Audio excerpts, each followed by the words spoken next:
মৃত্যুর ফয়সালা জমিনে নয়, আসমানে হয়। আমি চলে গেলে আমার সন্তান লড়বে, তার সন্তান লড়বে।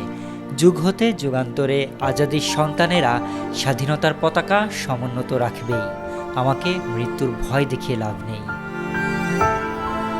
4 সেপ্টেম্বর 2025 এভাবেই এক বার্তা দিয়েছিলেন সদ্যবিদায়ী ইনকিলাব মঞ্চের মুখপাত্র ও ঢাকা ৮ আসনের সম্ভাব্য স্বতন্ত্র প্রার্থী শরীফ ওসমান হাদী।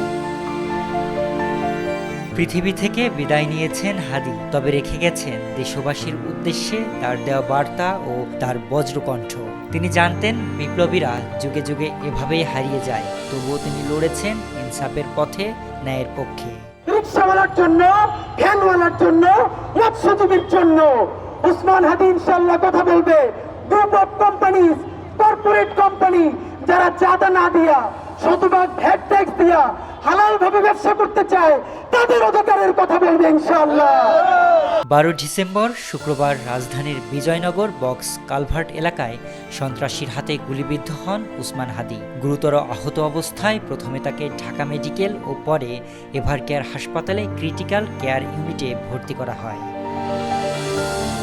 তবে অবস্থা আশঙ্কাজনক হওয়ায় উন্নত চিকিৎসার আশায় হাদীকে গত সোমবার নেওয়া হয় সিঙ্গাপুর জেনারেল হাসপাতালে। সেখানে তাকে লাইফ সাপোর্টে রাখা হয়। চিকিৎসকরা জানান মস্তিষ্কের ভেতরে গুলির কিছু অংশ রয়ে গেছে, যা অত্যন্ত ঝুঁকিপূর্ণ। এরপর পরিবারের সম্মতিতে হাদীর ব্রেইনে একটা মেজর অপারেশনের সিদ্ধান্ত নেওয়া হয়। তবে বৃহস্পতিবার ইনকিলাব মঞ্চের ফেসবুক পেজ ও ওসমান হাদীর ভেরিফাইড সামাজিক মাধ্যমে জানানো হয় এই বিপ্লবী নেতা আর নেই। এই খবরে পুরো দেশ জুড়ে নেমে আসে শোকের ছায়া। সেই সাথে অন্তর্বর্তী সরকারের পক্ষ থেকে জানানো হয় আগামী শনিবার একদিনের রাষ্ট্রীয় শোক ঘোষণা করা হয়েছে।